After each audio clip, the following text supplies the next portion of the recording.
Hello, everybody, and welcome. No matter where you are, no matter what time it is, it's obviously bedtime. And I'm here with you, and I'm obvious. Glad to have you here. I'm just doing a couple of promo posts real quick before we get started.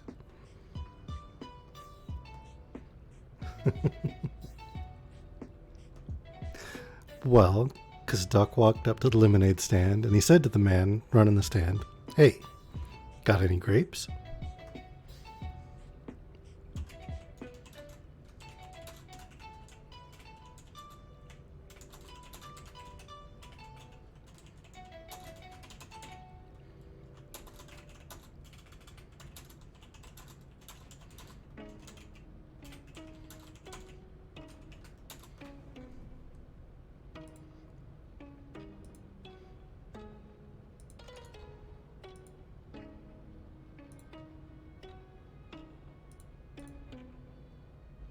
Somehow I'm still marked for mature, though, aren't I?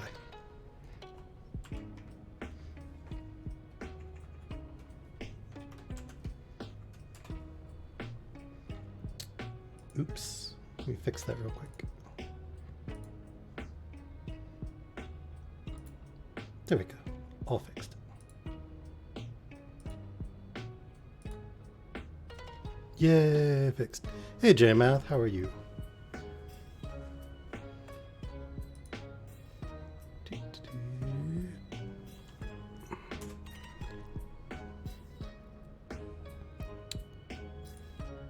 Mind me. Just posting in like 30 different Discords real quick. Because, reasons.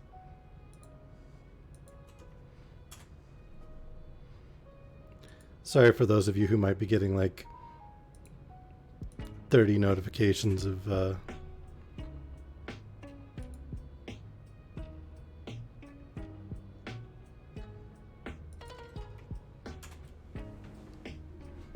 me going live. Wish I could automate that stuff. That'd be way more useful. So, didn't you say you got a new promotion, J-Math? I mean, I probably can, but I don't know how. So, minor issues, right? Hey, little dude. Sorry about that being marked mature for a second. We're all immature here. No maturity at all. Maturity is banned from the channel.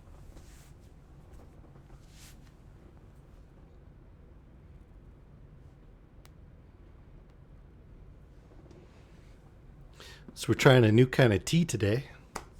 It's a berry flavored tea. And this is a bit of a departure for me. So we'll see how it goes. Might be awesome, might be awful. I don't know.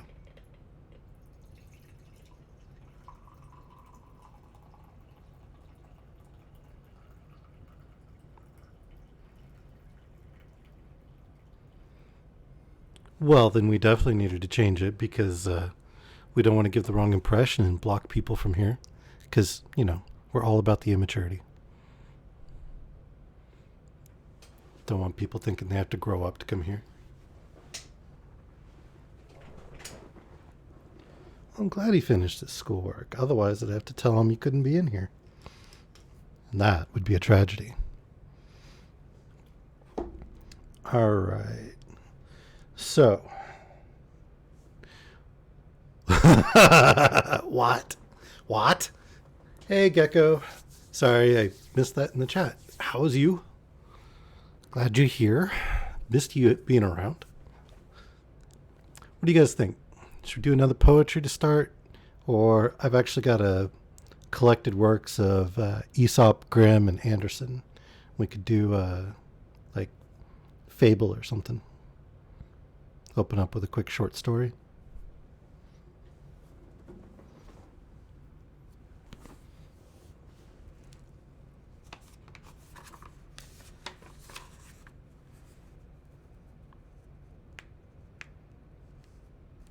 What do you guys think?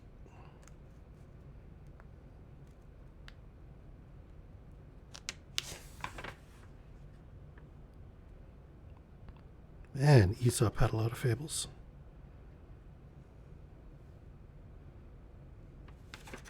That's actually the page is going snap, crackle, pop.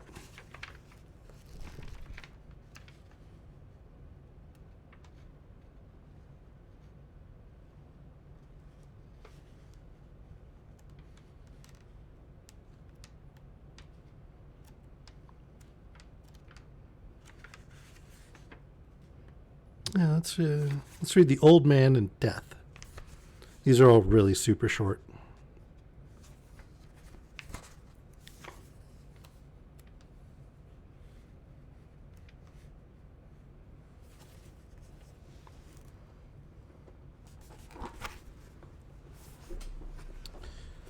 All right. An old laborer, bent double with age and toil, was gathering sticks in a forest. At last, he grew so tired and hopeless that he threw down the bundle of sticks and cried out, "I cannot bear this life any longer. Ah, I wish death would only come and take me." As he spoke, Death, a grisly skeleton, appeared and said to him, "What wouldst thou, mortal? I heard thee call me." "Please, sir," replied the woodcutter, would you kindly help me to lift this faggot of sticks onto my shoulder?" And the moral is we would often be sorry if our wishes were gratified.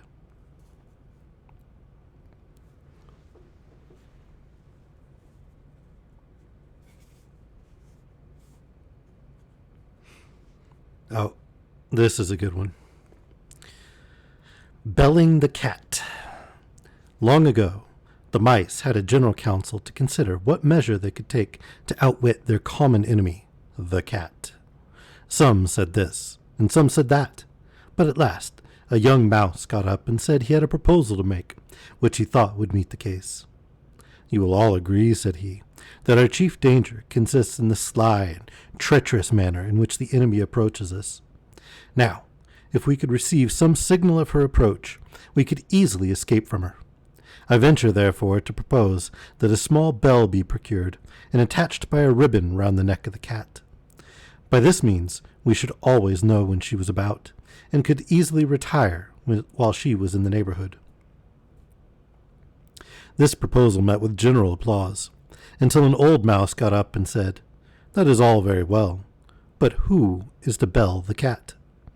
The mice looked at one another, and nobody spoke. Then the old mouse said, "It is easy to propose impossible remedies." And yes, Sparky, that was the end of it. It was a short paragraph. All of them are like super short like that.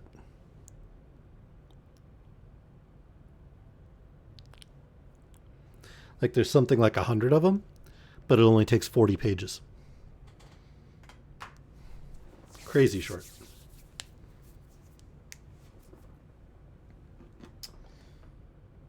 All right.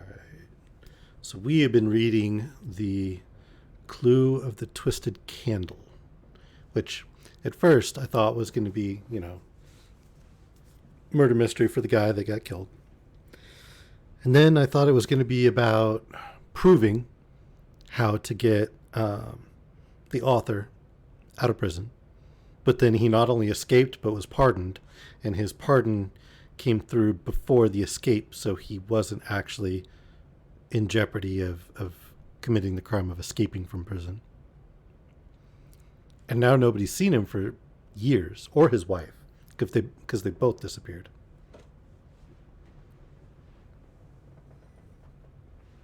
It was pretty close to that. I think it was ballsy that he asked Death to carry the bundle of sticks for him. That was pretty funny. "You called, mortal. What do you want?" Help me with the sticks?" "Yeah, buddy." All right. First sip of the berry tea, and then we'll dive into The Clue of the Twisted Candle.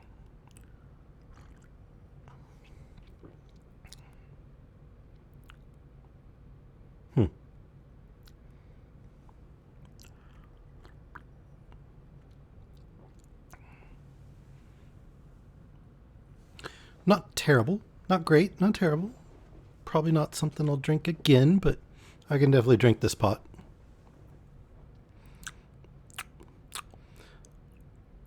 With the, I don't know, like a mixed berry. But with the honey in it, it's almost a little syrupy. Like the flavors. So I don't know. I think I'll probably still stick with my Pico. But not awful.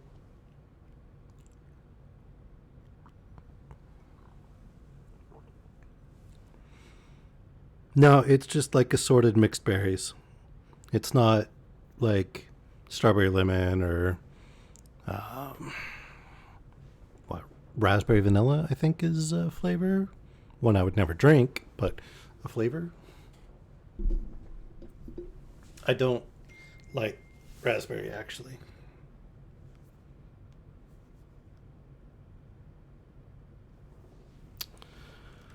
All right. So, chapter 10.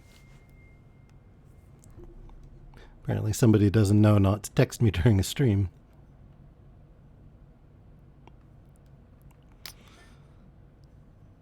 Oh, chapter 10. She felt her knees shake under her and thought that she was going to swoon.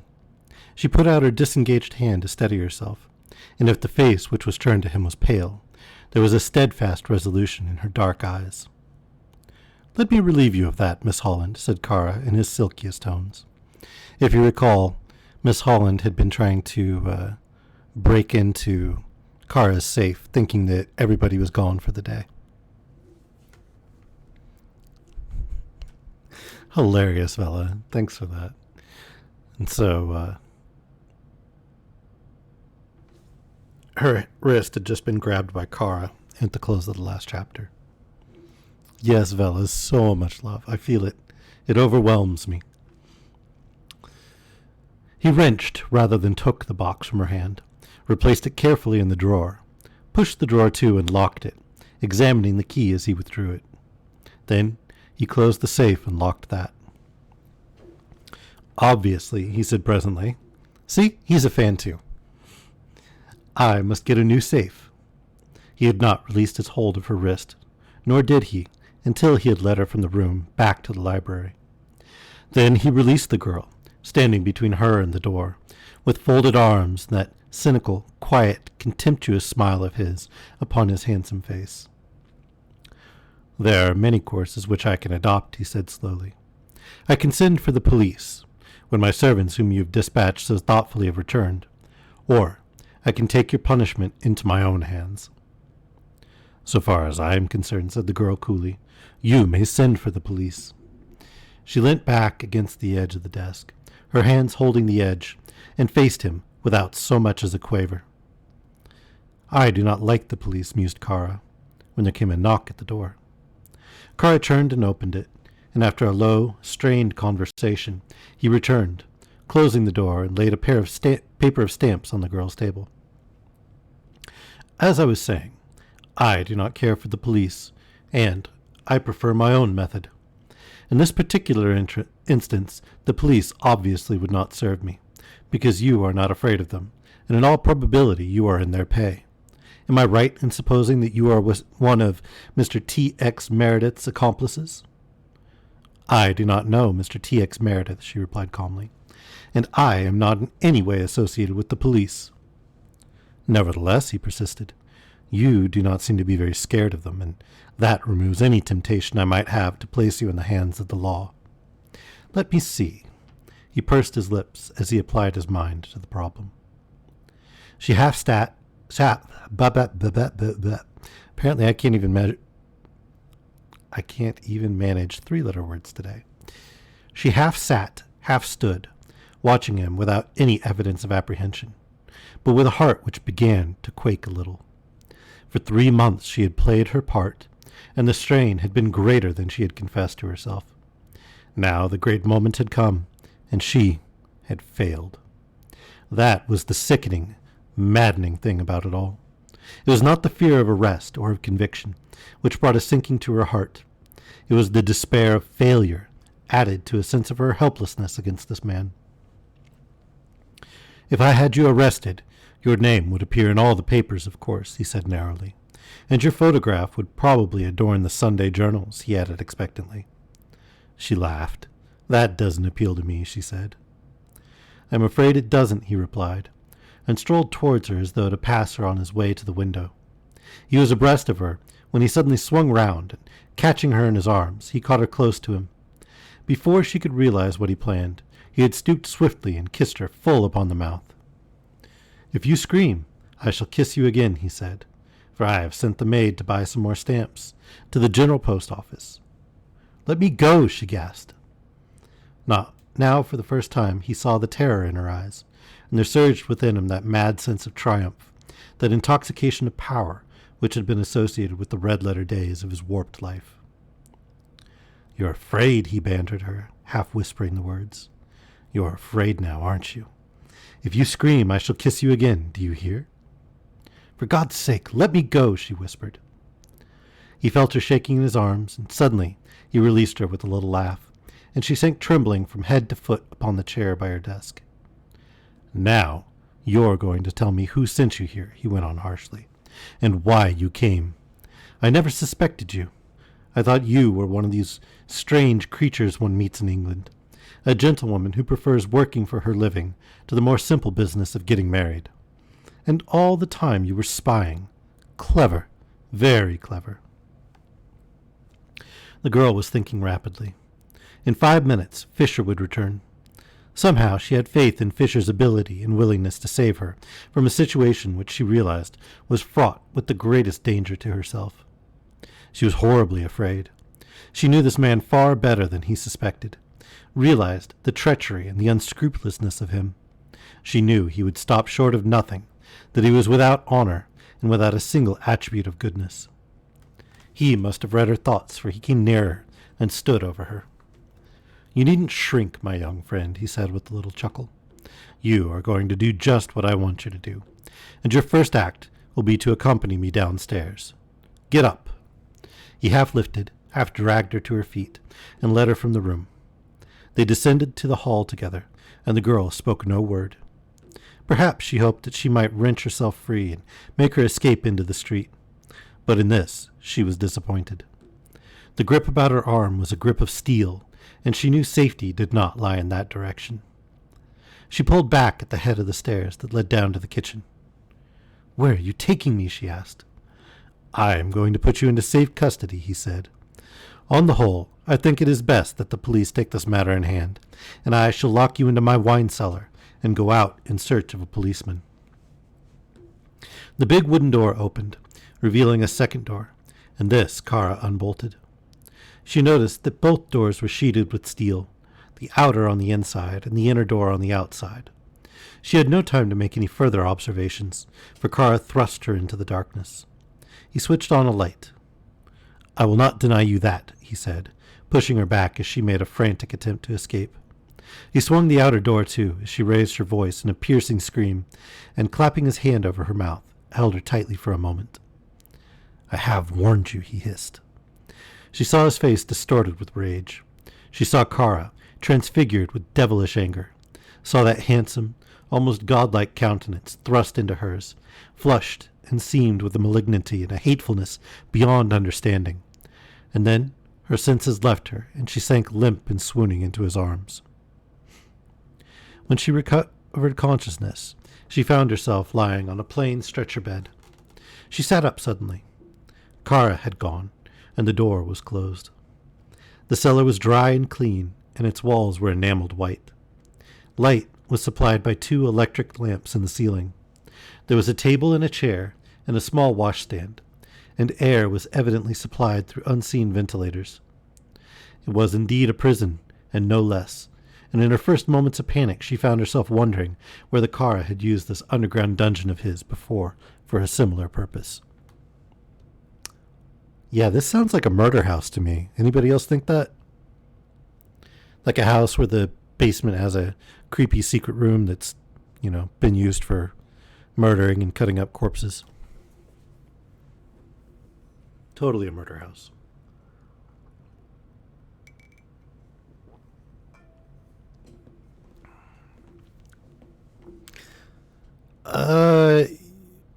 I don't think you play hide and seek the way I grew up playing hide and seek, J-Math. I feel like those were very different games. And you had a very strange childhood.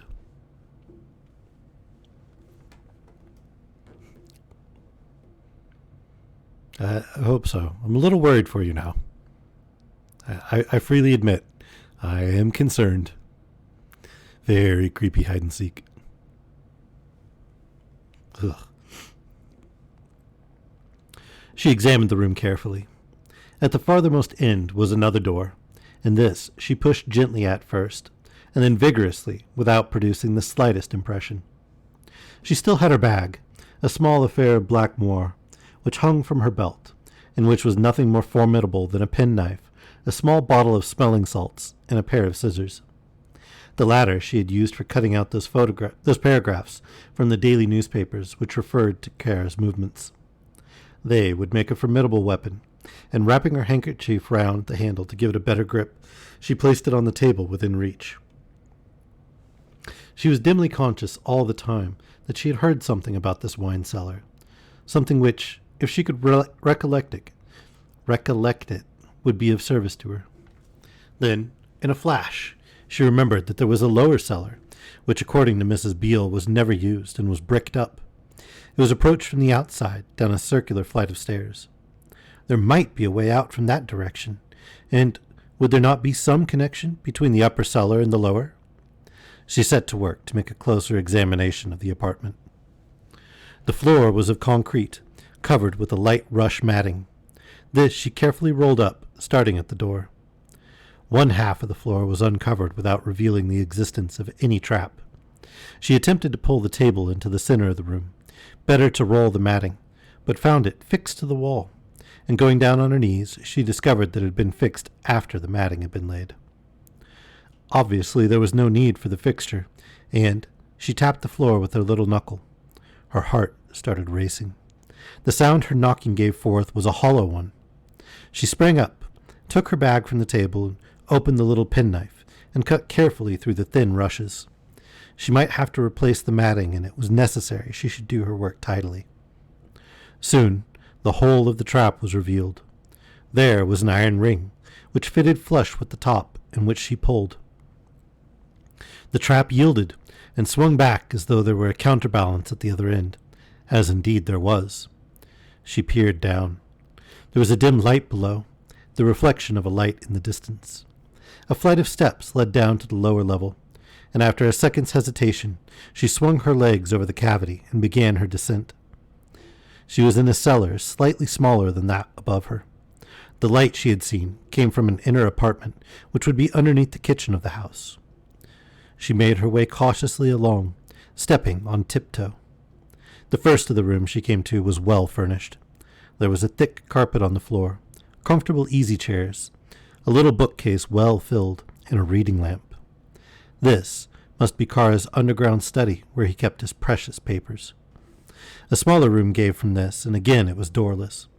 She looked in, and after her eyes had become accustomed to the darkness, she saw that it was a bathroom, handsomely fitted. The room she was in was also without any light, which came from the farthermost chamber. As the girl strode softly across the well-carpeted room, she trod on something hard. She stooped and felt along the floor, and her fingers encountered a thin steel chain. The girl was bewildered, almost panic-stricken. She shrunk back from the entrance of the inner room, fearful of what she would see. And then, from the interior came a sound that made her tingle with horror. It was a sound of a sigh, long and trembling. She set her teeth and strode through the doorway, and stood for a moment staring with open eyes and a mouth at what she saw. "My God," she breathed. "London, in the 20th century." That's a weird thing to say. Chapter 11. Superintendent Mansus had a little office in Scotland Yard proper, which he complained was not so much a private bureau as a waiting room to which repaired every official of the police service who found time hanging on his hands. On the afternoon of Miss Holland's surprising adventure, A plainclothes man of D Division brought to Mr. Mansis's room a very scared domestic servant, voluble, tearful, and agonizingly penitent. It was a mood not wholly unfamiliar to a police officer of 20 years' experience, and Mr. Mansis was not impressed. "If you will kindly shut up," he said, blending his natural politeness with his employment of the vernacular, "and if you will also answer a few questions, I will save you a lot of trouble. You were Lady Bartholomew's maid, weren't you?" "Yes, sir," sobbed the red-eyed Marianne. "And you have been detected trying to pawn a gold bracelet, the property of Lady Bartholomew." The maid gulped, nodded, and started breathlessly upon a recital of her wrongs. "Yes, sir, but she practically gave it to me, sir, and I haven't had my wages for 2 months, sir, and she can give that foreigner thousands and thousands of pounds at a time, sir, but her poor servants she can't pay. No, she can't. And if Sir William knew especially about my lady's cards and about the snuff-box, what would he think, I wonder? And I'm going to have my rights, for if she can pay thousands to a swell like Mr. Kara, she can pay me and—" Mansis jerked his head. "Take her down to the cells," he said briefly, and they led her away, a wailing, woeful figure of amateur larcenist. In 3 minutes, Mansis was with TX and had reduced the girl's incoherence to something like order. "This is important," said TX. "Produce the Abigail." Asked the police officer. The skivvy, hired help. Get busy," said TX impatiently. They brought her to TX in a condition bordering upon collapse. "Get her a cup of tea," said the wise chief. "Sit down, Marianne, and forget all your troubles." "Oh, sir, I've never been in this position before," she began, as she flopped into the chair they put for her. "Then you've had a very tiring time," said TX. "Now listen, I've been respectable." "Forget it," said TX wearily. "Listen, if you'll tell me the whole truth about Lady Bartholomew and the money she paid to Mr. Kara." £2,000, 2 separate thousand, and by all accounts. "If you will tell me the truth, I'll compound a felony and let you go free." It was a long time before he could prevail upon her to clear her speech of the ego which insisted upon intruding. There were gaps in her narrative which he bridged. In the main, it was a believable story. Lady Bartholomew had lost money and had borrowed from Kara. She had given as security the snuff-box presented to her husband's father, a doctor, by one of the czars for services rendered, and was all blue enamel and gold, and foreign words and diamonds. On the question of the amount Lady Bartholomew had borrowed, Abigail was very vague. All that she knew was that my lady had paid back £2,000, and that she was still very distressed. "In a fit," was the phrase the girl used, because apparently Kara refused to restore the box. There had evidently been terrible scenes in the Bartholomew menage, hysterics and what not, the principal breakdown having occurred when Belinda Mary came home from school in France. "Miss Bartholomew is home, then? Where is she?" asked TX. Here the girl was more vague than ever. She thought the young lady had gone back again. Anyway, Miss Belinda had been very much upset. Miss Belinda had seen Dr. Williams and advised that her mother should go away for a change. "Miss Belinda seems to be a precocious young person," said TX. "Did she by any chance see Mr. Kara?" "Oh, no," explained the girl. "Miss Belinda was above that sort of person. Miss Belinda was a lady, if ever there was one." "And how old is this interesting young woman?" asked TX curiously. "She is 19, said the girl. And the commissioner, who had pictured Belinda in short plaid frocks and long pigtails, and had, moreover, visualized her as a freckled little girl with thin legs and a snub nose, was abashed. He delivered a short lecture on the sacred rights of property, paid the girl the 3 months' wages which were due to her. He had no doubt as to the legality of her claim, and dismissed her with instructions to go back to the house, pack her box, and clear out. After the girl had gone, TX sat down to consider the position. He might see Kara, and since Kara had expressed his contrition and was probably in a more humble state of mind, he might make reparation. Then again, he might not. Mansis was waiting, and TX walked back with him to his little office. I hardly know what to make of it, he said in despair. If you can give me Kara's motive, sir, I can give you a solution, said Mansus. TX shook his head. That is exactly what I am unable to give you, he said. He perched himself on Mansus's desk and lit a cigar. I have a good mind to go round and see him, he said after a while. Why not telephone to him, asked Mansus. There is his phone, straight into his boudoir. He pointed to a small telephone in the corner of the room. Oh, he persuaded the commissioner to run the wire, did he, said TX, interested, and walked over to the telephone. He fingered the receiver for a little while, and was about to take it off, but changed his mind. I think not, he said. I'll go round and see him tomorrow.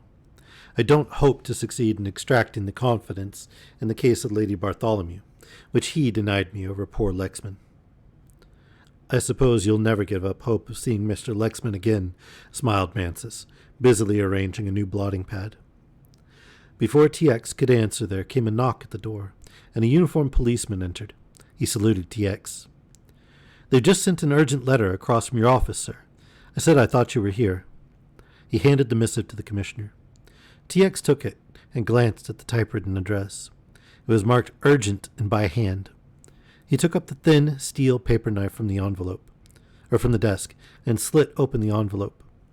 The letter consisted of 3 or 4 pages of manuscript, and unlike the envelope, it was handwritten. My dear TX, it began, and the handwriting was familiar. Mansus, watching the commissioner, saw the puzzled frown gather on his superior's forehead, saw the eyebrows arch and the mouth open in astonishment, saw him hastily turn to the last page to read the signature, and then, howling apples, gasped TX. It's from John Lexman. His hand shook as he turned the closely written pages. The letter was dated that afternoon. There was no other address than London. My dear TX, it began, I do not doubt that this letter will give you a little shock, because most of my friends will have believed that I am gone beyond return. Fortunately, or unfortunately, that is not so. For myself, I could wish, but I am not going to take a very gloomy view, since I am genuinely pleased at the thought that I shall be meeting you again. Forgive this letter, if it is incoherent, but I have only this moment returned, and am writing at the Charing Cross Hotel. I am not staying here, but I will let you have my address later. The crossing has been a very severe one, so you must forgive me if my letter sounds a little disjointed. You will be sorry to hear that my dear wife is dead. She died abroad about 6 months ago. I do not wish to talk very much about it, so you will forgive me if I do not tell you any more. My principal object in writing to you at the moment is an official one. I suppose I am still amenable to punishment, and have decided to surrender myself to the authorities tonight. You used to have a most excellent assistant in Superintendent Mansus, and if it is convenient to you, as I hope it will be, I will report myself to him at 10:15. At any rate, my dear TX, I do not wish to mix you up in my affairs, and if you will let me do this business through Mansus, I shall be very much obliged to you. I know there is no great punishment awaiting me, because my pardon was apparently signed on the night before my escape. I shall not have much to tell you, because there is not much in the past 2 years that I would care to recall. We endured a great deal of unhappiness, and death was very merciful when it took my beloved from me. Do you ever see Kara in these days? Will you tell Mansus to expect me at between 10 and 1:30, and if he will give instructions to the officer on duty in the hall, I will come straight up to his room. With affectionate regards, my dear fellow, I am, yours sincerely, John Lexman. TX read the letter over twice, and his eyes were troubled. Poor girl, he said softly, and handed the letter to Mansus. He evidently wants to see you, because he is afraid of using my friendship to his advantage. I shall be there nevertheless. What will be the formality? Asked Mansus. There will be no formality, said the other briskly. I will secure the necessary pardon from the Home Secretary, and in point of fact I have it already promised, in writing. He walked back to Whitehall, his mind fully occupied with the momentous events of the day. It was a raw February evening. Sleet was falling in the street. A piercing easterly wind drove even through his thick overcoat. And such doorways as offered protection from the bitter elements, the wreckage of humanity which clings to the west end of London, as the singed moth flutters about the flame that destroys it, were huddled for warmth. TX was a man of vast human sympathies. All his experience with the criminal world, all his disappointments, all his disillusions had failed to quench the pity for his unfortunate fellows. He made it a rule on such nights as these that if, by chance, returning late to his office, he should find such a shivering piece of jetsam sheltering in his own doorway, he would give him or her the price of a bed. In his own quaint way, he derived a certain speculative excitement from this practice. If the doorway was empty, he regarded himself as a winner. If someone stood sheltered in the deep recess, which is a feature of the old Georgian houses in this historic thoroughfare, he would lose to the extent of a shilling. He peered forward through the semi-darkness as he neared the door of his offices. "I've lost," he said, and stripped his gloves preparatory to groping in his pocket for a coin. Somebody was standing in the entrance, but it was obviously a very respectable somebody. A dumpy, motherly somebody in a sealskin coat and a preposterous bonnet. "Hello," said TX in surprise. "Are you trying to get in here?" "I want to see Mr. Meredith," said the visitor, in the mincing, affected tones of one who has excused the vulgar source of her prosperity by frequently reiterated claims to having seen better days. "Your longing shall be gratified," said TX gravely. He unlocked the heavy door, passed through the uncarpeted passage — there are no frills on government offices — and led the way up the stairs to the suite on the first floor which constituted his bureau. He switched on all the lights and surveyed his visitor, a comfortable person of the landlady type. A good sort, thought TX, but somewhat overweighted with lorgnettes and sealskin. "You will pardon my coming to see you at this hour of the night," she began deprecatingly, "but, as my dear father used to say, Hopi soit qui mal y pense." "Your dear father being in the garter business," suggested TX humorously. "Won't you sit down, Mrs. Castley?" beamed the lady as she seated herself. "He was in the paper-hanging business, but needs must when the devil drives, as the saying goes." "And what particular devil is driving you, Mrs. Castley?" asked TX, somewhat at a loss to understand the object of this visit. "I may be doing wrong," began the lady, pursing her lips, "and two blacks will never make a white." "And all that glitters is not gold," suggested TX a little wearily. "Will you please tell me your business, Mrs. Castley? I am a very hungry man." "Well, it's like this, sir," said Mrs. Castley, dropping her erudition and coming down to bedrock homeliness. "I've got a young lady stopping with me, as respectable a gal as I've had to deal with. And I know what respectability is, I might tell you, for I have taken professional boarders, and I have been housekeeper to a doctor." "You are well qualified to speak," said TX with a smile. "And what about this particular young lady of yours?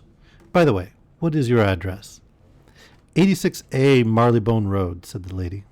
TX sat up. "Yes," he said quickly. "What about your young lady?"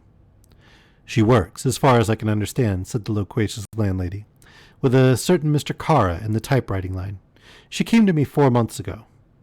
"Never mind when she came to you," said TX impatiently. "Have you a message from the lady?" "Well, it's like this, sir," said Mrs. Castley, leaning forward confidentially, and speaking in the hollow tone which she had decided should accompany any revelation to a police officer. "This young lady said to me, if I don't come any night by 8 o'clock, you must go to TX and tell him—" She paused dramatically. "Yes, yes," said TX quickly. "For heaven's sake, go on, woman." "Tell him," said Mrs. Castley, "that Belinda Mary—" He sprang to his feet. "Belinda Mary," he breathed. "Belinda Mary." In a flash he saw it all. This girl, with a knowledge of modern Greek, who was working in Kara's house, was there for a purpose. Kara had something of her mother's, something that was vital, in which he would not part with, and she had adopted this method of securing that something. Mrs. Castley was prattling on, but her voice was merely a haze of sound to him. It brought a strange glow to his heart that Belinda Mary should have thought of him. "Only as a policeman, of course," said the still, small voice of his official self. "Perhaps," said the human TX defiantly. Sounds like TX has a little bit of the Hastings in him.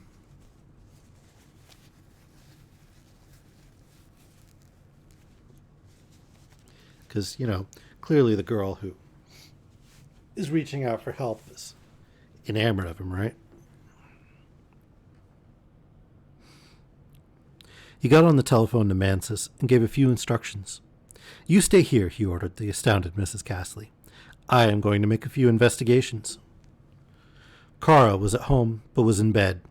TX remembered that this extraordinary man invariably went to bed early, and that it was his practice to receive visitors in this guarded room of his.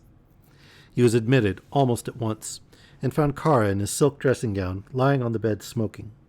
The heat of the room was unbearable, even on that bleak February night. "This is a pleasant surprise," said Kara, sitting up. "I hope you don't mind my dishabille." TX came straight to the point. "Where is Miss Holland?" he asked. "Miss Holland?" Kara's eyebrows advertised his astonishment. "What an extraordinary question to ask me, my dear man. At her home, or at the theater, or in a cinema palace. I don't know how these people employ their evenings." "She is not at home," said TX. "And I have reason to believe that she has not left this house." "What a suspicious person you are, Mr. Meredith." Kara rang the bell, and Fisher came in with a cup of coffee on a tray. "Fisher," drawled Kara, "Mr. Meredith is anxious to know where Miss Holland is. Will you be good enough to tell him? You know more about her movements than I do." "As far as I know," said Fisher deferentially, "she left the house about 5:30, her usual hour. She sent me out a little before 5 on a message, and when I came back, her hat and her coat had gone, so I presume she had gone also." "Did you see her go?" asked TX. The man shook his head. "No, sir. I very seldom see the lady come or go. There has been no restrictions placed upon the young lady, and she has been at liberty to move about as she likes. I think I am correct in saying that, sir." He turned to Kara. Kara nodded. "You will probably find her at home." He shook his finger waggishly at TX. "What a dog you are," he jibed. "I ought to keep the beauties of my household veiled, as we do in the East, and especially when I have a susceptible policeman wandering at large." TX gave jest for jest. There was nothing to be gained by making trouble here. After a few amiable commonplaces, he took his departure. He found Mrs. Castley being entertained by Mansus with a wholly fictitious description of the famous criminals he had arrested. "I can only suggest that you go home," said TX. "I will send a police officer with you to report to me, but in all probability you will find the lady has returned. She may have had difficulty in getting a bus on a night like this." A detective was summoned from Scotland Yard, and accompanied by him, Mrs. Castley returned to her domicile with a certain importance. TX looked at his watch. It was 10:15. "Whatever happens, I must see old Lexman," he said. "Tell the best men we've got in the department to stand by for eventualities. This is going to be one of my busy days." Chapter 12. Kara lay back down on his pillows, with a sneer on his face, and his brain very busy. What started the train of thought he did not know, but at that moment his mind was very far away. It carried him back a dozen years to a dirty little peasant's cabin on the hillside outside Durazzo, to the livid face of a young Albanian chief who had lost at Kara's whim all that life held for a man, to the hateful eyes of the girl's father, who stood with folded arms glaring down at the bound and manacled figure on the floor, to the smoke-stained rafters of this peasant cottage and the dancing shadows on the roof, to that terrible hour of waiting when he sat bound to a post, with the candle flickering and sputtering lower and lower, to the little heap of gunpowder that would start the trail toward the clumsy, infernal machine under his chair. He remembered the day well, because it was Candlemas Day, and this was the anniversary. He remembered other things more pleasant: the beat of hooves on a rocky roadway, the crash of the door falling in when the Turkish gendarmes had battered away to his rescue. He remembered, with a savage joy, the spectacle of his would-be assassins twitching and struggling on the gallows at Peraza, and he heard the faint tinkle of a front doorbell. Had TX returned? He slipped from the bed and went to the door, opened it slightly, and listened. TX, with a search warrant, might be a source of panic, Especially if... He shrugged his shoulders. He had satisfied TX and allayed his suspicions. He would get Fisher out of the way that night and make sure. The voice from the hall below was loud and gruff. Who could it be? Then he heard Fisher's foot on the stairs and the valet entered. Will you see Mr. Gathercole now? Mr. Gathercole! Kara breathed a sigh of relief, and his face was wreathed in smiles. Why, of course. Tell him to come up. Ask him if he minds seeing me in my room. I told him you were in bed, sir, and he used shocking language, said Fisher. Kara laughed. Send him up, he said. And then, as Fisher was going out of the room, he called him back. By the way, Fisher, after Mr. Gathercole is gone, you may go out for the night. You've got somewhere to go, I suppose, and you needn't come back until the morning. Yes, sir, said the servant. Such an instruction was remarkably pleasing to him. There was much that he had to do, and that night's freedom would assist him materially. Perhaps, Kara hesitated, perhaps you had better wait until 11 o'clock. Bring me up some sandwiches and a large glass of milk, or, better still, place them on a plate in the hall. Very good, sir, said the man, and withdrew. Down below, that grotesque figure with his shiny hat and his ragged beard was walking up and down the tessellated hallway, muttering to himself, and staring at the various objects in the hall with a certain amused antagonism. Mr. Kara will see you now, sir, said Fisher. Oh, said the other, glaring at the unoffending Fisher. That's very good of him. Very good of this person to see a scholar and a gentleman who has been about his dirty business for 3 years. Grown gray in his service. Do you understand that, my man? Yes, sir, said Fisher. Look here. The man thrust out his face. Do you see those gray hairs in my beard? The embarrassed Fisher grinned. Is it gray? Challenged the visitor with a roar. Yes, sir, said the valet hastily. Is it real gray? Insisted the visitor. Pull one out and see. The startled Fisher drew back with an apologetic smile. I couldn't think of doing a thing like that, sir. Oh, you couldn't, sneered the visitor. Then lead on. Dude's a bit aggressive. Fisher showed the way up the stairs. This time the traveler carried no books. His left arm hung limply by his side, and Fisher privately gathered that the hand had got loose from the detaining pocket without its owner being aware of the fact. He pushed open the door and announced, Mr. Gathercole, and Kara came forward with a smile to meet his agent, who, with top hat still on the top of his head and his overcoat dangling about his heels, must have made a remarkable picture. Fisher closed the door behind him and returned to his duties in the hall below. 10 minutes later he heard the door opened, and the booming voice of the stranger came down to him. Fisher went up the stairs to meet him, and found him addressing the occupant of the room in his own eccentric fashion. No more Patagonia, he roared. No more Tierra del Fuego, he paused. Certainly, he replied to some question, but not Patagonia. He paused again, and Fisher, standing at the foot of the stairs, wondered what had occurred to make the visitor so genial. I suppose your check will be honored all right, asked the visitor sardonically, and then burst into a little chuckle of laughter as he carefully closed the door. He came down the corridor, talking to himself, and greeted Fisher. Damn all Greeks, he said jovially, and Fisher could do no more than smile reproachfully, the smile being his very own, the reproach being on behalf of the master who paid him. The traveler touched the other on the chest with his right hand. Never trust a Greek, he said. Always get your money in advance. Is that clear to you? Yes, sir, said Fisher. But I think you will always find that Mr. Kara is always most generous about money. Don't you believe it.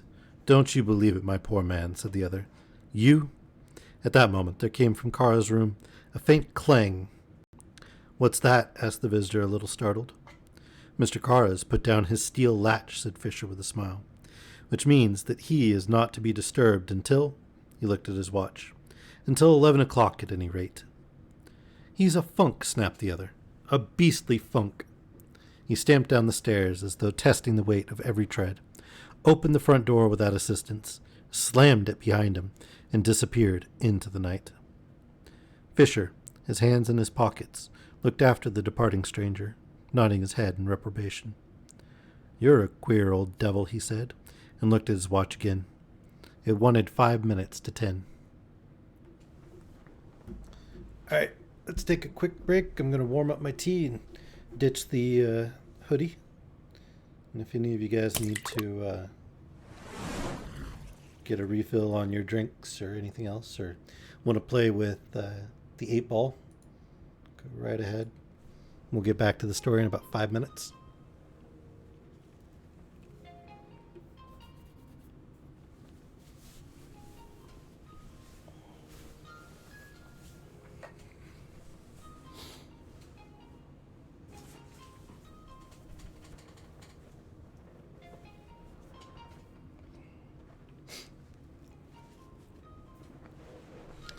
Vela, I'm kind of disappointed.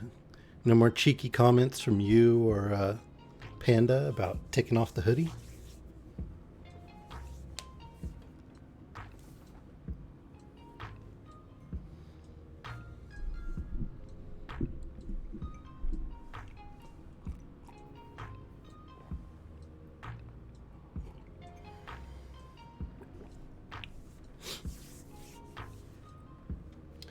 So this seems more like a...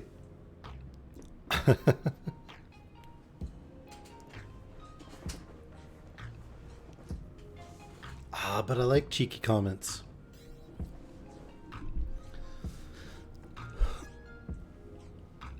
Oh, I don't know. This seems more like a thriller than a mystery novel, right? Or some kind of drama, because I mean, there's mysterious events, but there's no real mysteries. Like, there's not one there's not one central mystery to it, right? That they're searching out clues to resolve.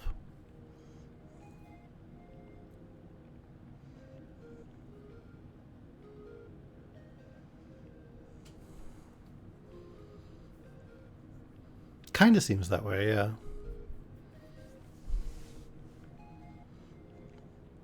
So, I don't know.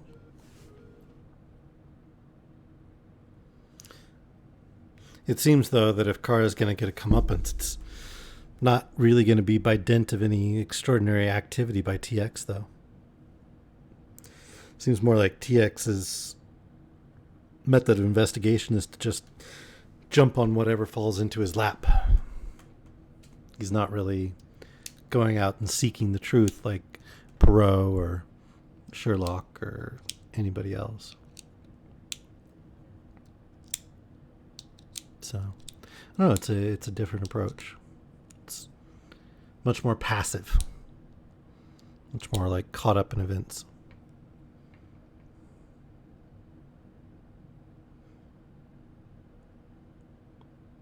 Am I playing with an infinity cube? No. Why? Oh, sorry. I didn't think the mic would pick that up. I'm holding my Apple Pencil, and the end where the USB or the lightning plug is for charging it has a cap that's magnetic. And so I was pulling it up just a little bit and letting it go so that the magnet pulled it back too. So that was the snappy noise.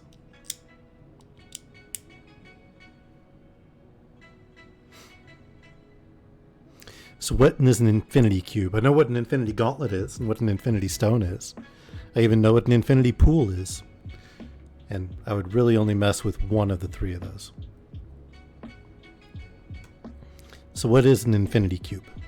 Can you throw a picture in the Discord or something? By the way, if anybody's listening who hasn't joined the Discord, the link is on the page right now, and I'm sure Vela's about to post it in the chat because she's the most awesome mod ever. But come hang out and butchered the spelling. Yeah, there's the Discord link. Come hang out. We do gaming during the week and play Magic on Fridays and Saturdays after the stream.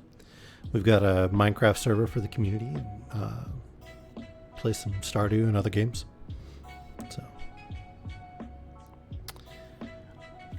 So I have thoughts about it, JMath, but how much do you want those thoughts?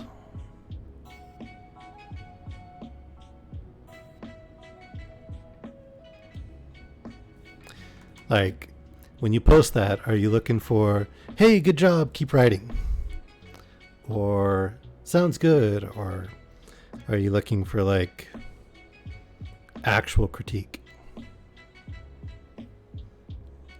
And if you say you're looking for actual critique, are you sure you're looking for actual critique?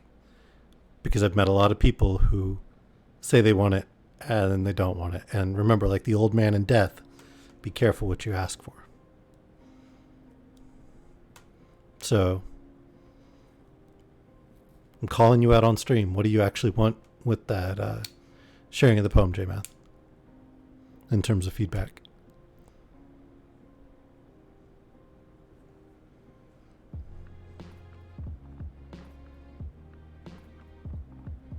Okay. Well, I will say that. Okay. So I'd say the first thing that stood out to me was you have some conflicted imagery there. You say that the theme of the poem is reflection, and you want to talk about reflection in your poem, but then the majority of your metaphor seems to either be eating a piece of fruit or a piece of cheese. It's not even clear which that is, as both things have a rind and can be devoured in a similar manner to what you said in the poem. So I would say pick the piece of imagery you want to use and stick with it. And clarify that aspect of it a bit.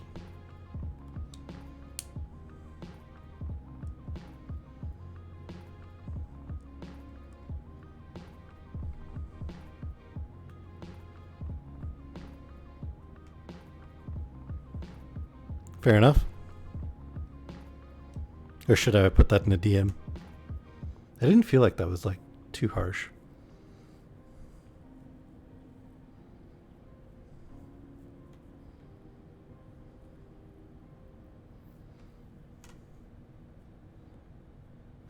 Right, but peeling back layers is not consumption, and you specifically used consumption.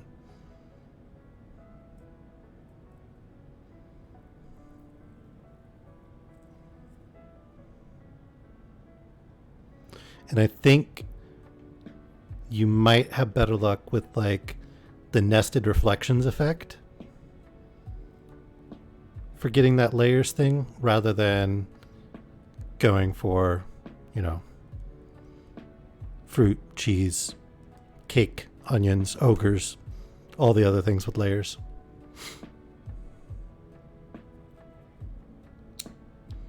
But I think you might have more luck with going with the reflection inside a reflection thing to get that aspect of it.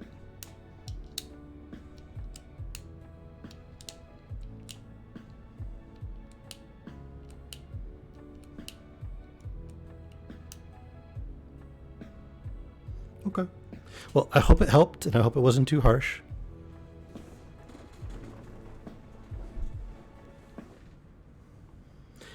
For those of you just joining us, JMath shared some of his work in our Discord, so I was just giving him a little bit of feedback on it at his request.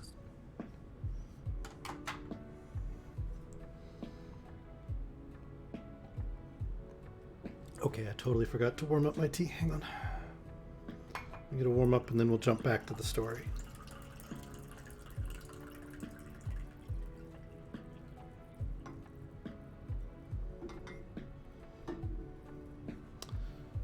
I recapped as you were messaging me. I recapped what? I confuzzled.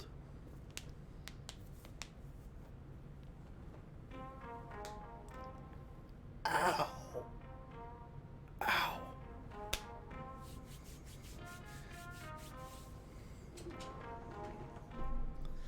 Ah, yeah. Well, isn't that what Shrek used as examples for layers? Was cake and onions?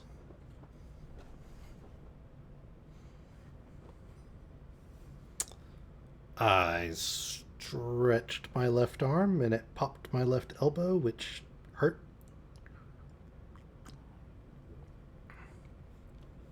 Fun fact, when you injure your shoulder in the military and it comes with a reduction in your range of motion,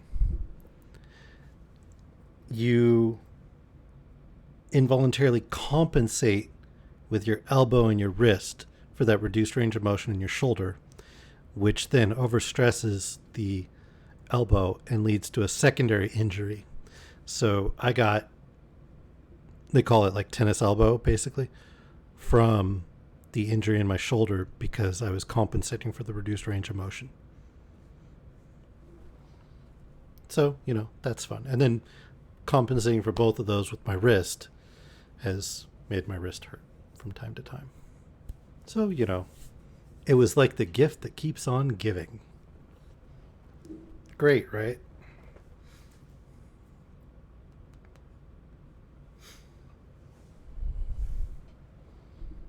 Cool. Let me check what the infinity cube is real quick.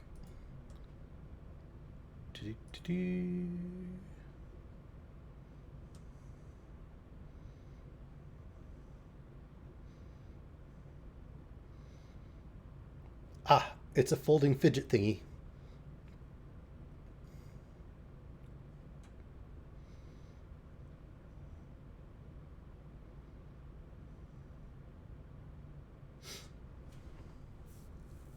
I had something like that as a kid, except I think it was, I want to say it was pyramids, and it was connected by string.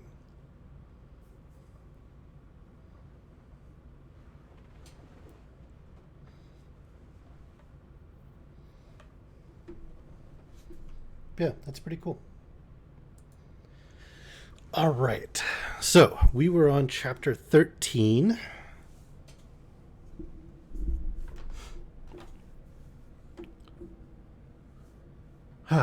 If you would care to come in, sir. I'm sure Lexman would be glad to see you, said TX. It's very kind of you to take an interest in the matter. The chief commissioner of police growled something about being paid to take an interest in everybody and strolled with TX down one of the apparently endless corridors of Scotland Yard. You won't have any bother about the pardon, he said.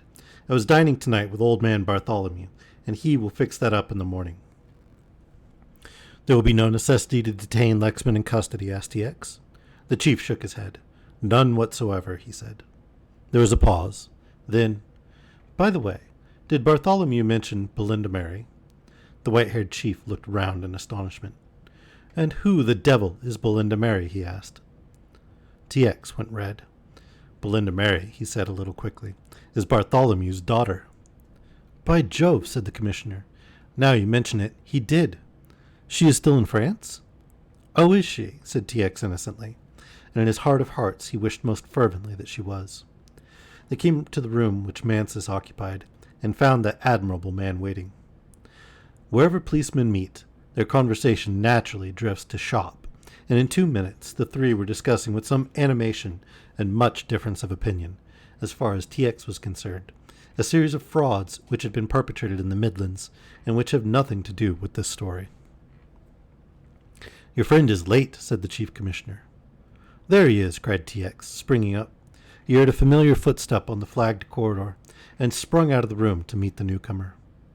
For a moment he stood wringing the hand of this grave man, his heart too full for words.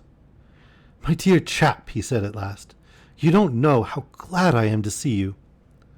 John Lexman said nothing then. I am sorry to bring you into this business, TX, he said quietly. Nonsense, said the other. Come in and see the chief. He took John by the arm and led him into the superintendent's room. There was a change in John Lexman, a subtle shifting of balance, which was not readily discoverable. He was older, the mobile mouth a little more grimly set, the eyes more deeply lined. He was in evening dress and looked, as TX thought, a typical, clean English gentleman, such an one as any self-respecting valet would be proud to say he had turned out. TX looked at him carefully and could see no great change, save that down one side of his smooth-shaven cheek ran the scar of an old wound, which could not have been much more than superficial. "I must apologize for this kit," said John, taking off his overcoat and laying it across the back of a chair. "But the fact is, I was so bored this evening that I had to do something to pass the time away. So I dressed and went to the theater, and was more bored than ever." TX noticed that he did not smile, and that when he spoke it was slowly and carefully, as though he were weighing the value of every word. "Now," he went on, "I have come to deliver myself into your hands." "I suppose you have not seen Kara," said TX. "I have no desire to see Kara," was the short reply. "Well," Mr. Lexman broke in the chief, "I don't think you are going to have any difficulty about your escape. By the way, I suppose it was by aeroplane?" Lexman nodded. "And you had an assistant?" Again Lexman nodded. "Unless you press me, I would rather not discuss the matter for some little time, Sir George," he said. "There is much that will happen before the full story of my escape is made known." Sir George nodded. "We will leave it at that," he said cheerily. "And now I hope you have come back to delight us all with one of your wonderful plots." "For the time being I have done with wonderful plots," said John Lexman, in that even, deliberate tone of his. "I hope to leave London next week for New York, and take up such of the threads of life as remain. The greater thread has gone." The Chief Commissioner understood. The silence which followed was broken by the loud and insistent ringing of the telephone bell. "Hullo," said Mansus, rising quickly. "That's Kara's bell." With 2 quick strides he was at the telephone and lifted down the receiver. "Hullo," he cried. "Hullo," he cried again. There was no reply, only the continuous buzzing, and when he hung up the receiver again, the bell continued ringing. The 3 policemen looked at one another. "There's trouble there," said Mansus. "Take off the receiver," said TX, "and try again." Mansus obeyed, but there was no response. "I'm afraid this is not my affair," said John Lexman, gathering up his coat. "What do you wish me to do, Sir George?" "Come along tomorrow morning and see us, Lexman," said Sir George, offering his hand. "Where are you staying?" asked TX. "At the Great Midland," replied the other. "At least, my bags have gone on there." "I'll come along and see you tomorrow morning. It's curious this should have happened the night you returned," he said, gripping the other's shoulder affectionately. John Lexman did not speak for the moment. "If anything happened to Kara," he said slowly, "if the worst that was possible happened to him, believe me, I should not weep." TX looked down into the other's eyes sympathetically. "I think he has hurt you pretty badly, old man," he said gently. John Lexman nodded. "He has, damn him," he said between his teeth. The Chief Commissioner's motor car was waiting outside, and in this, TX, Mansus, and a detective sergeant were whirled off to Cadogan Square. Fisher was in the hall when they rung the bell and opened the door instantly. He was frankly surprised to see visitors. Mr. Kara was in his room, he explained resentfully, as though TX should have been aware of the fact without being told.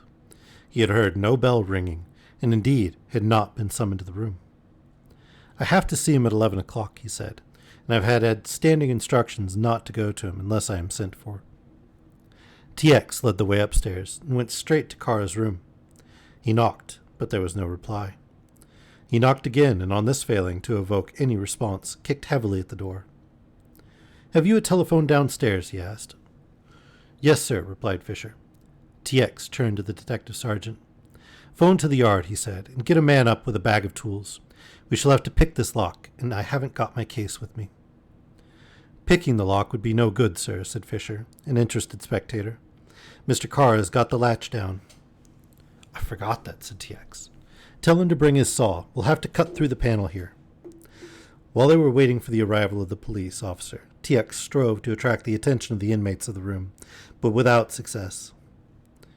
"Does he take opium or anything?" asked Mansus. Fisher shook his head. "I've never known him to take any of that kind of stuff." TX made a rapid survey of the other rooms on that floor. The room next to Kara's was the library. Beyond that... Sorry, I had a cough.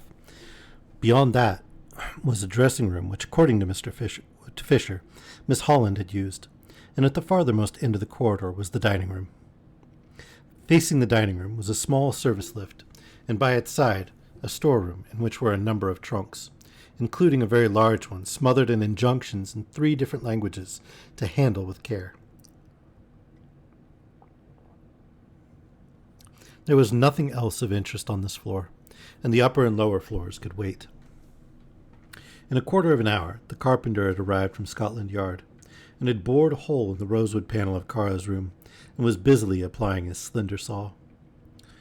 Through the hole he cut, TX could see no more than the room was in darkness, save for the glow of a blazing fire. He inserted his hand, groped for the knob of the steel latch, which he had remarked on his previous visit to the room, lifted it, and the door swung open. "Keep outside, everybody," he ordered. He felt for the switch of the electric, found it, and instantly the room was flooded with light. The bed was hidden by the open door. TX took one stride into the room and saw enough. Kara was lying half on and half off the bed. He was quite dead, and the blood-stained patch above his heart told its own story. TX stood looking down at him, saw the frozen horror on the dead man's face, then drew his eyes away and slowly surveyed the room. There, in the middle of the carpet, he found his clue, a bent and twisted little candle such as you find on children's Christmas trees. 13 damn chapters to get to the actual mystery? Seriously. 13 chapters.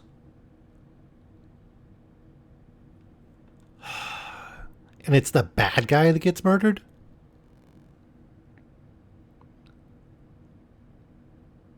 What the hell? Sorry, but what?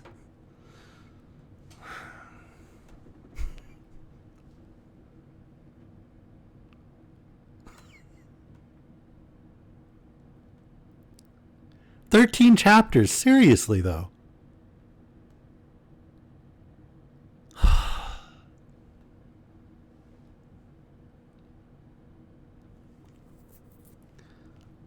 I'm a little mad at the author. I admit it. I'm a little mad at him.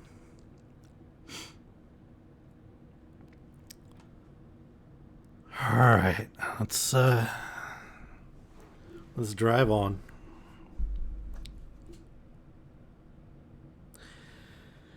Chapter 14. It was Mansus who found the second candle, a stouter affair. It lay underneath the bed. The telephone, which stood on a fairly large-sized table by the side of the bed, was overturned, and the receiver was on the floor. By its side were 2 books, one being The Balkan Question by Villari, and the other, Travels in Politics in the Near East by Miller. With them was a long ivory paper knife.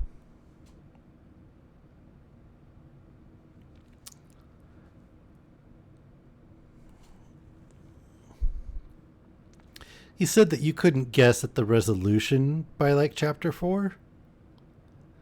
But that's not the same as you can't get to the who got murdered by chapter 4. I mean, seriously. Ugh. Author's a jerk face.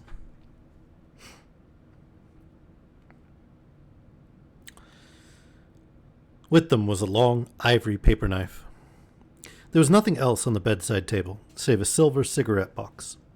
TX drew on a pair of gloves and examined the bright surface for fingerprints, but a superficial view revealed no such clue. "Open the window," said TX. "The heat here is intolerable." "Be very careful, Mansus. By the way, is the window fastened?" "Very well fastened," said the superintendent, after a careful scrutiny. He pushed back the fastenings, lifted the window, and as he did, a harsh bell rang in the basement.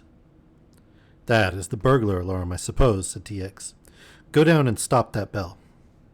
He addressed Fisher, who stood with a troubled face at the door. When he had disappeared, TX gave a significant glance to one of the waiting officers, and the man sauntered after the valet. Fisher stopped the bell and came back to the hall, and stood before the hall fire, a very troubled man.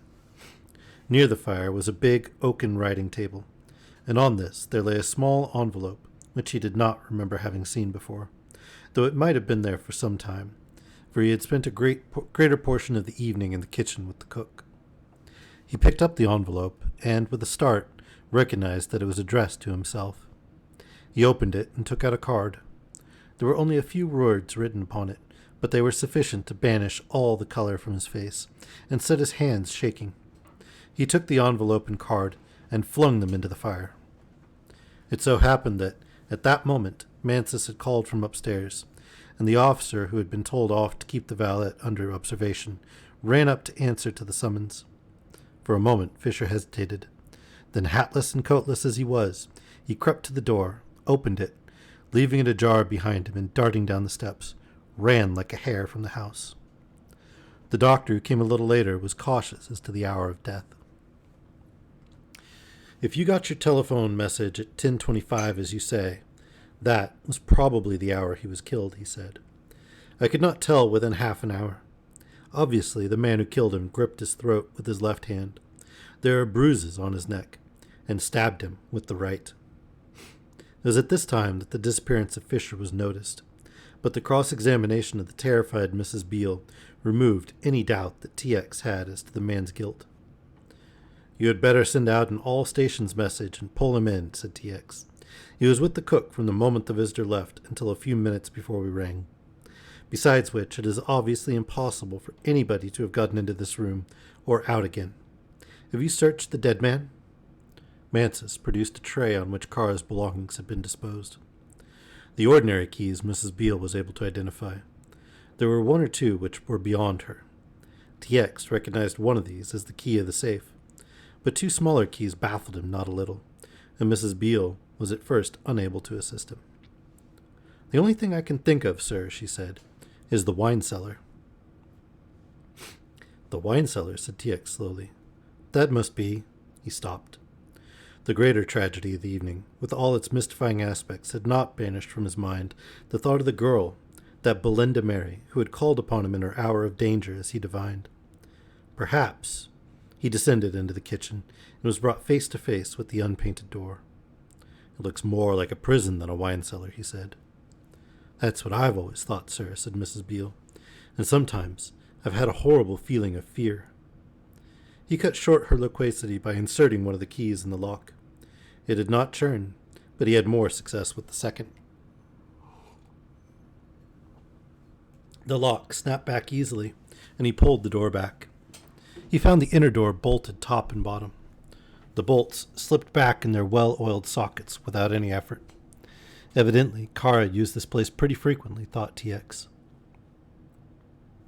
He pushed the door open and stopped with an exclamation of surprise.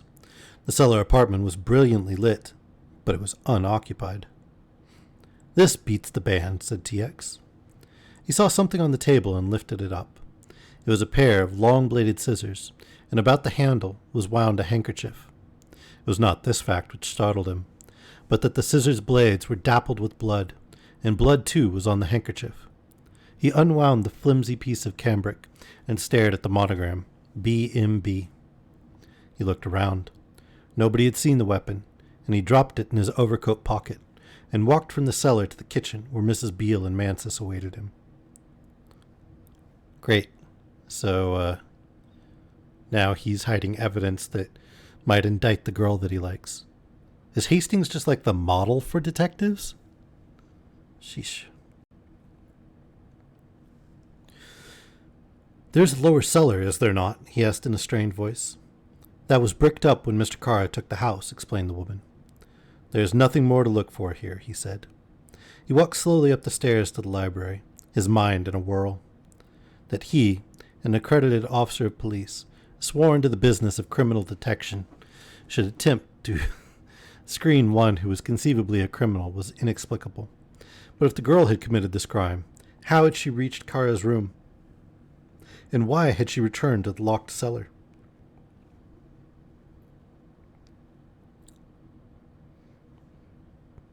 Got me? Got me what? He sent for Mrs. Beale to interrogate her. She had heard nothing, and she had been in the kitchen all the evening. One fact she did reveal, however, that Fisher had gone from the kitchen and had been absent a quarter of an hour and had returned a little agitated. Stay here, said TX, and went down again to the cellar to make a further search. Probably there is some way out of this subterranean jail, he thought, and a diligent search of the room soon revealed it. He found the iron trap, pulled it open, and slipped down the stairs. He, too, was puzzled by the luxurious character of the vault. He passed from room to room, and finally came to the inner chamber where a light was burning. The light, as he discovered, proceeded from a small reading lamp which stood by the side of a small brass bedstead. The bed had recently been slept in, but there was no sign of any occupant. DX conducted a very careful search and had no difficulty in finding the bricked-up door. Other exits there were none. The floor was of a wood block laid on concrete. The ventilation was excellent, and in one of the recesses, which had evidently held, at some time or other, a large wine bin, there was a perfect electrical cooking plant. In a small larder were a number of baskets bearing the name of a well-known caterer, one of them containing an excellent assortment of cold and potted meats, preserves, etc. DX went back to the bedroom and took the little lamp from the table by the side of the bed and began a more careful examination. Presently he found traces of blood and followed an irregular trail to the outer room. He lost it suddenly at the foot of stairs leading down from the upper cellar. Then he struck it again. He had reached the end of his electric cord and was now depending on an electric torch he had taken from his pocket. There were indications of something heavy having been dragged across the room, and he saw that it led to a small bathroom. He had made a cursory examination of this well-appointed apartment, and now he proceeded to make a close investigation, and was well rewarded. The bathroom was the only apartment which possessed anything resembling a door, a two-fold screen, and, as he pressed this back, he felt something which prevented its wider extension. He slipped into the room and flashed his lamp in the space behind the screen. There, stiff in death, with glazed eyes and lolling tongue, lay a great gaunt dog, his yellow fangs exposed in a last grimace. About the neck was a collar, and attached to that, a few links of broken chain. TX mounted the steps thoughtfully and passed out to the kitchen. Did Belinda Mary stab Kara or kill the dog? That she killed one hound or the other was certain. That she killed both was possible. Chapter 15. After a busy and sleepless night, he came down to report to the chief commissioner the next morning. The evening newspaper bills were filled with the Chelsea sensation, but the information given was of a meager character. Since Fisher had disappeared, many of the details which could have been secured by the enterprising pressmen were missing.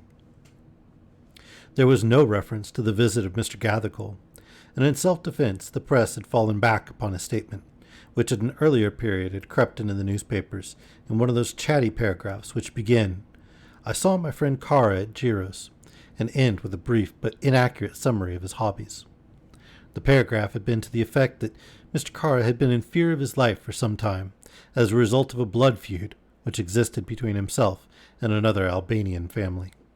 Small wonder, therefore, that the murder was everywhere referred to as the political crime of the century. "So far," reported TX to his superior, "I have been unable to trace either Gathercole or the valet.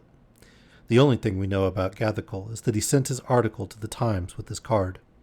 The servants of his club are very vague as to his whereabouts. He's a very eccentric man, who only comes in occasionally, and the steward whom I interviewed says that it frequently happened that Gathercole arrived and departed without anybody being aware of the fact. We have been to his old lodgings in Lincoln's Inn, but apparently he sold up there before he went away to the wilds of Patagonia and relinquished his tenancy. The only clue I have is that a man answering to some extent his description left by the 11 o'clock train for Paris last night." "You've seen the secretary, of course," said the chief.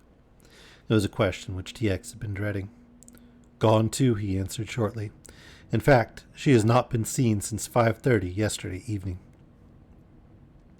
Sir George leant back in his chair and rumpled his thick gray hair. "The only person who seems to have remained," he said with heavy sarcasm, "was Kara himself. Would you like me to put somebody else on this case? It isn't exactly your job. Or will you carry it on?" "I prefer to carry it on, sir," said TX firmly. "Have you found out anything more about Kara?" TX nodded. "All that I have discovered about him is eminently discreditable," he said. He seems to have had an ambition to occupy a very important position in Albania. To this end, he had bribed and subsidized the Turkish and Albanian officials and had a very large following in that country. Bartholomew tells me that Kara had already sounded him as to the possibility of the British government recognizing a fait accompli in Albania, and had been inducing him to use his influence with the cabinet to recognize the consequence of any revolution. There is no doubt whatever that Kara has engineered all the political assassinations which have been such a feature in the news from Albania during this past year. We also found in the house very large sums of money and documents which we have handed over to the Foreign Office for decoding. Sir George thought for a long time. Then he said, I have an idea that if you find your secretary, you will be halfway to solving the mystery.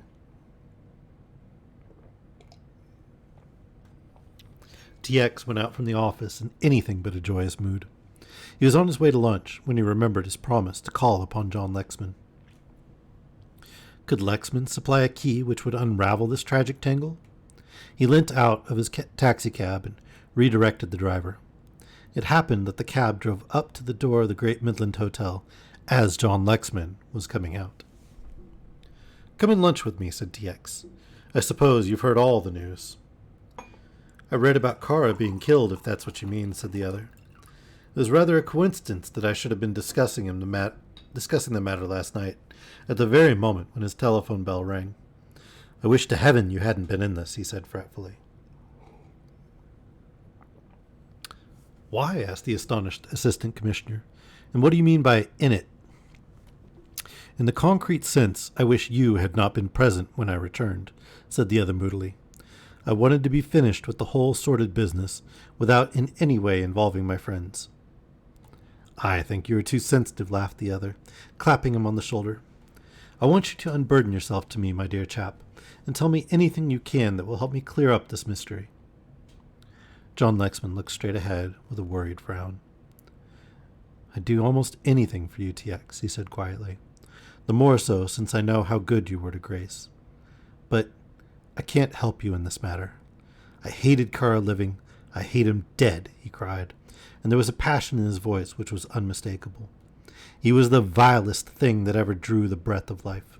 There was no villainy too despicable, no cruelty so horrid but that he had gloried in it. If ever the devil were to incarnate on earth, he took the shape and the form of Remington Kara. He died too merciful a death by all accounts. But if there is a God, this man will suffer for his crimes in hell through all eternity. TX looked at him in astonishment. The hate in the man's face took his breath away. Never before had he experienced or witnessed such a vehemence of loathing. What did Kara do to you? He demanded. The other looked out of the window. I am sorry, he said in a milder tone. That is my weakness. Some day I will tell you the whole story, but for the moment it were better that it were not told. I will tell you this. He turned round and faced the detective squarely. Kara tortured and killed my wife. TX said no more. Halfway through the lunch, he returned indirectly to the subject. Do you know Gathercole? He asked. TX nodded. I think you asked me that question once before, or perhaps it was somebody else. Yes, I know him. Rather an eccentric man with an artificial arm. That's the cove, said TX with a little sigh. He's one of the few men I want to meet just now. Why? Because he was apparently the last man to see Kara alive. John Lexman looked at the other with an impatient jerk of his shoulders. You don't suspect Gathercole, do you? He asked. Hardly, said the other dryly. In the first place, the man that committed this murder had two hands and needed them both. No, I only want to ask that gentleman the subject of this conversation. I also want to know who was in the room with Kara when Gathercole went in. Said John Lexman. Even if I found who the third person was, I am still puzzled as to how they got out and fastened the heavy latch behind them. Now, in the old days, Lexman, he said good-humoredly, you would have made a fine mystery story out of this. How would you have made your man escape? Lexman thought for a while. Have you examined the safe? He asked. Yes, said the other. Was there very much in it? TX looked at him in astonishment. Just the ordinary books and things. Why do you ask? Suppose there were 2 doors to that safe, one on the outside of the room and one on the inside. Would it be possible to pass through the safe and go down the wall? I've thought of that, said TX. Of course, said Lexman, leaning back and toying with a salt spoon. In writing a story where one hasn't got to deal with the absolute possibilities, one could always have made Kara have a safe of that character in order to make his escape in the event of danger. He might keep a rope ladder stored inside, open the back door, throw out his ladder to a friend, and by some trick arrangement could detach the ladder and allow the door to swing to again. A very ingenious idea, said TX, but unfortunately it doesn't work in this case. I've seen the makers of the safe, and there is nothing very eccentric about it, except the fact that it is mounted as it is. Can you offer another suggestion? John Lexman thought again. I will not suggest trapdoors or secret panels or anything so banal, he said, nor mysterious springs in the wall which, when touched, reveal secret staircases. He smiled slightly. In my early days, I must confess, I was rather keen upon that sort of thing, but age has brought experience, and I have discovered the impossibility of bringing an architect to one's way of thinking, even in so commonplace a matter as the position of a scullery. It would be much more difficult to induce him to construct a house with double walls and secret chambers. There is a possibility, of course, said Lexman slowly, that the steel latch may have been raised by somebody outside by some ingenious magnetic arrangement and lowered in a similar manner. I have thought about it, said TX triumphantly, and I have made the most elaborate tests only this morning. It is quite impossible to raise the steel latch, because once it is dropped, it cannot be raised again except by means of the knob, the pulling of which releases the catch which holds the bar securely in its place. Try another one, John. John threw back his head in a noiseless laugh. Why I should be helping you to discover the murderer of Kara is beyond my understanding, he said. But I will give you another theory, at the same time warning you that I may be putting you off the track. For God knows I have more reason to murder Kara than any man in the world. He thought a while. The chimney was, of course, impossible.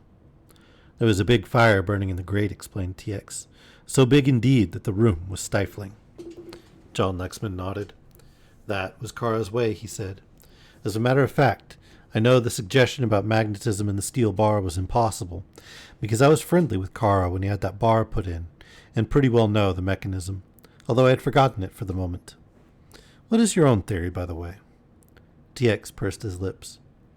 My theory isn't very clearly formed, he said cautiously, but so far as it goes, it is that Kara was lying on the bed, probably reading one of the books which were found by the bedside, when his assailant suddenly came upon him.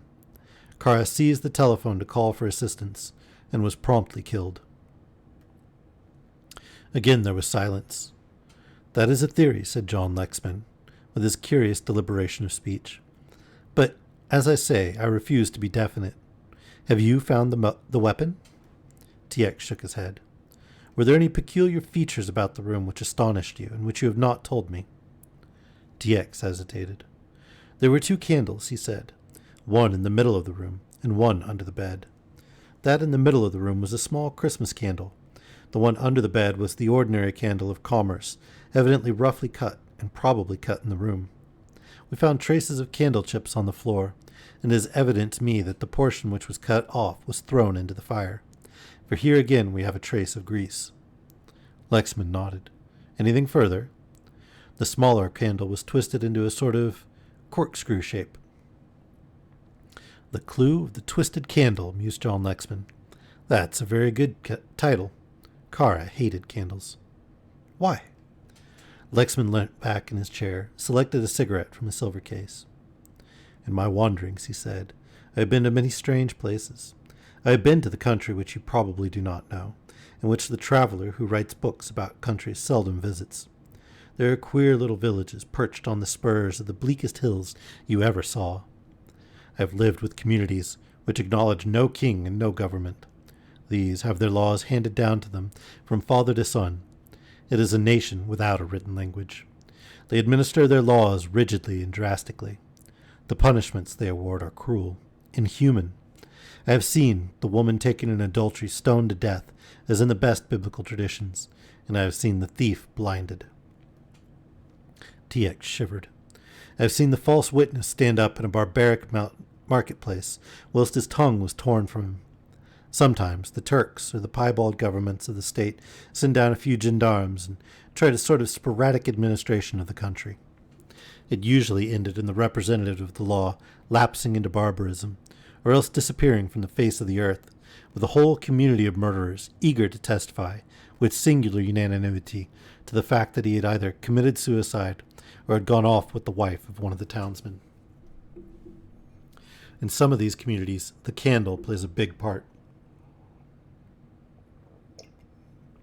It is not the candle of commerce as you know it, but a dip made from mutton fat. Strap 3 between the fingers of your hands and keep the hand rigid with 2 flat pieces of wood. Then let the candles burn down lower and lower. Can you imagine?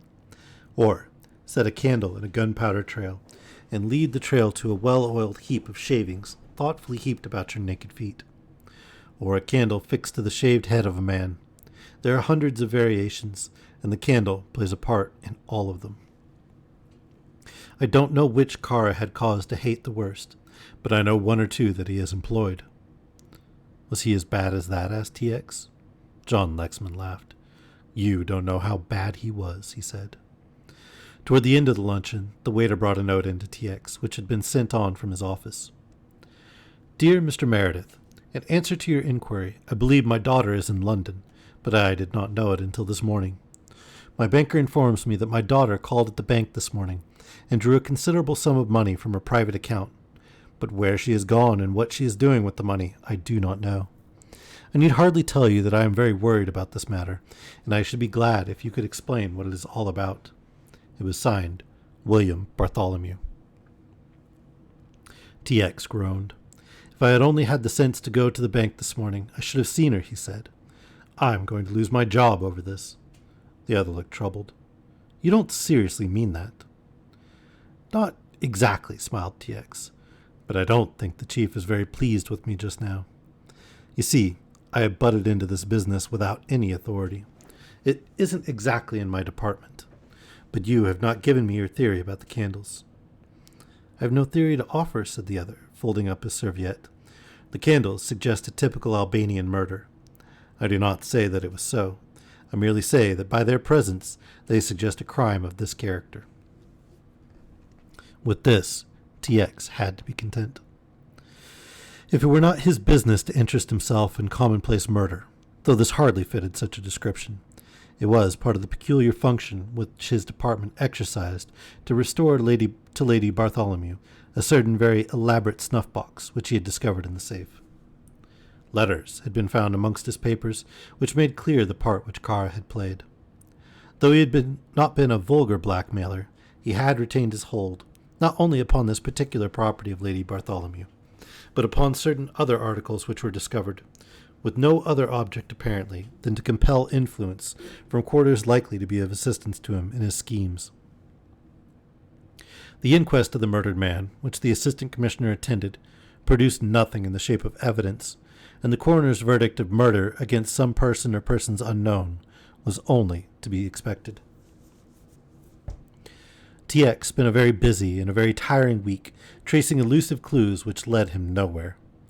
He had a letter from John Lexman announcing the fact that he intended leaving for the United States. He had received a very good offer from a firm of magazine publishers in New York and was going to take up the appointment. Meredith's plans were now in fair shape. He had decided upon the line of action he would take, and in the pursuance of this, he interviewed his chief and the Minister of Justice. Yes, I have heard from my daughter, said that great man uncomfortably, and really she has placed me in the most embarrassing position. I cannot tell you, Mr. Meredith, exactly in what manner she has done this, but I can assure you she has. Can I see her letter or telegram? Asked TX. I'm afraid that is impossible, said the other solemnly. She begged me to keep her communication very secret. I have written to my wife and asked her to come home. I feel the constant strain to which I am being subjected is more than human can endure. I suppose, said TX patiently, it is impossible for you to tell me to what address you have replied. To no address, answered the other, and corrected himself hurriedly. That is to say, I only received the telegram, the message this morning, and there is no address to reply to. I see, said TX. That afternoon he instructed his secretary.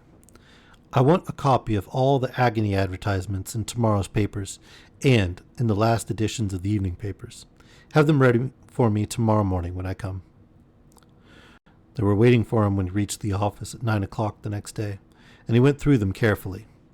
Presently, he found the message he was seeking. B.M. You place me awkward position. Very thoughtless. Have received package addressed your mother, which I placed in mother's sitting room. Cannot understand why you want me to go away weekend and give servants holiday, but have done so. Shall require very full explanation. Matter gone far enough. Father. This, said TX exultantly as he read the advertisement, is where I get busy. So he finds out where Belinda's going to be and he decides to get busy, huh? That works, right? But I do think we're going to close there, as that's the end of the chapter. I don't think we'd get through another chapter by the 2-hour mark. But if anybody wants to play a game or something, do some Minecraft or Magic the Gathering or something like that, pop over to the Discord in the Cozy Chair, and I'll meet you over there. Let's see if there's anybody to raid real quick before we close out the stream.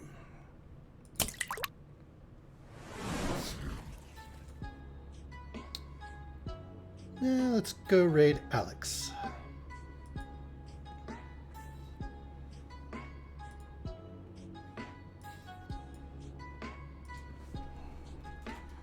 Alex is around.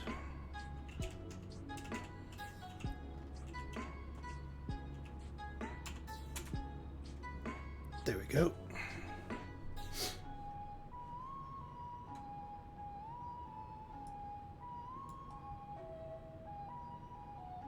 And away we go.